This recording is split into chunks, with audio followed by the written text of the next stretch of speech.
Alright, with the release of chapter 152, there's only 2 chapters left of Don't Toy Me Miss Nagatoro, and I have to admit, when it comes to chapter 152, it almost gave your boy diabetes. It was just so sweet and delightful. I think the word that I'm looking for is cute.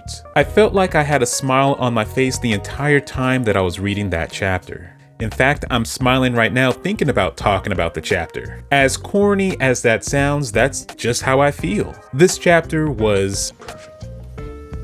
Perfect. Everything, down to the last minute details. Well, I did have one nitpick that we'll touch on a little later. But right now, I want to give you guys my thoughts and break down chapter 152 of Don't Toy Me Miss Nagatoro. Well, before we do that, I want to give you guys a quick recap of what's happening in the story currently. Nagatoro is upset with Senpai for lying to her. When he goes to her place to apologize, he ends up getting greeted by her older brother and sister, and they're like, hey, let's go to the gym and spar. After talking it out with their fists for a bit, her brother's like, hey, if you promise never to make my sister cry again, I'll let you off the hook. Senpai's like, sorry, I can't promise you that. We're a couple. We're going to get into fights. We're gonna have arguments. They're bound to happen. But what I can promise you is that I'll never lie to her again. And that's when Nagatoro runs out to give him a big old hug. Chapter 152 picks up right after that moment. Nagatoro's sister says that it's her turn to have some fun with Senpai, but Nagatoro ends up beating her in one fell swoop and is like, okay, that's enough bullying Senpai for the day. As they're walking home together, Senpai apologizes for lying to her and promises that he'll never lie to her again. She hugs his arm and says, let's make up. See, this is what I'm talking about. The chapter's trying to give your boy diabetes. What happens next is something that I was hoping was going to happen, and that is Nagatoro properly apologizing for what happened back in chapter 149. For those that don't remember, she ended up going through his stuff without permission. Now, she did apologize back then, but it was more of a half-assed apology because she was upset, which she had every right to be.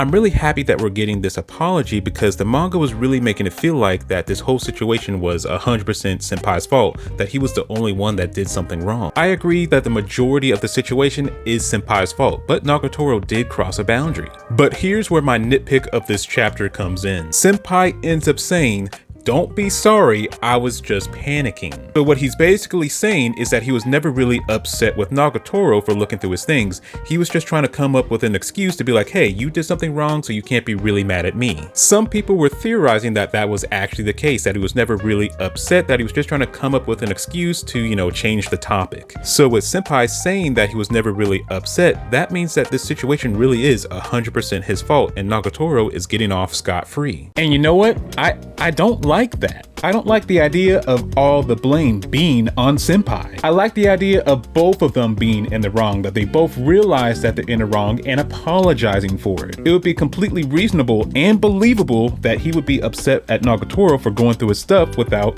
permission, breaking that boundary. But again, this was just a nitpick. It doesn't ruin the chapter for me or anything like that. I just wish that Nagatoro also shared at least a little bit of the blame. So we cut a few days later to the festival, the same one that they went to all the way back in chapter 26. But this time they're both wearing yukata, which is something that they promised each other all the way back at the end of chapter 26. They're like, hey, let's come back here next year together in yukata, and now they're doing it. We get a montage of them hanging out with everybody. Seeing all the characters here really makes you realize how much the cast has expanded since the beginning of the manga. Even though a lot of them are underutilized, specifically Senpai's friends. They're kind of just there just to say that he has friends, that he's not a complete loner, but I digress. We cut to them getting in line to see the fireworks, which is a callback to chapter 26. We see them run past the kissing section, which is another callback. They end up finding their own little private spot, and I'm guessing Senpai did a little bit of research to find the spot. Senpai gets all sappy and starts telling Nagatoro how he's been enjoying life a lot more ever since he's met her. Nagatoro's like, I guess I can't let you be sappy and corny all by yourself. I'll go ahead and let you know my true feelings. She tells him that she loves him for the very first time. Yeah, even during the confession chapter, she didn't say, I love you. She said something along the lines of, please take care of me, or something like that. She starts listing off all the things that she loves about him.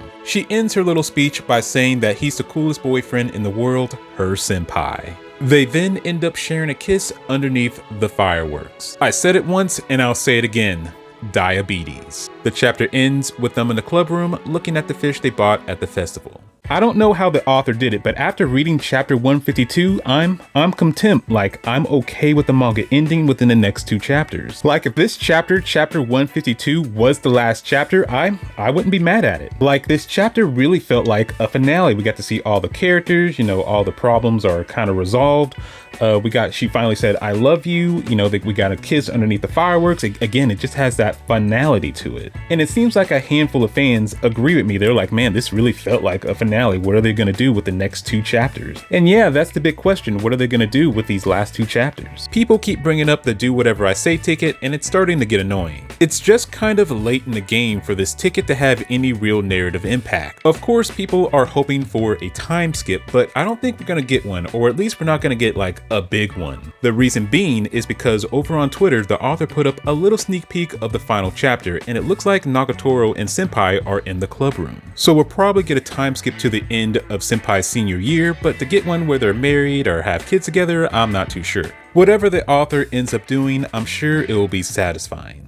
Again, after reading this chapter, I'm not really sad or depressed about the manga ending anymore. Instead, that feeling has been replaced with excitement. I want to see what Nanashi has planned for these last 2 chapters. So how did you guys feel about this chapter? What do you think is going to happen within the last 2 chapters? Let me know in the comments below. And if you like this video, like the video. And if you like me, subscribe to me. And as always, this has been Broken, and I'll catch y'all next time.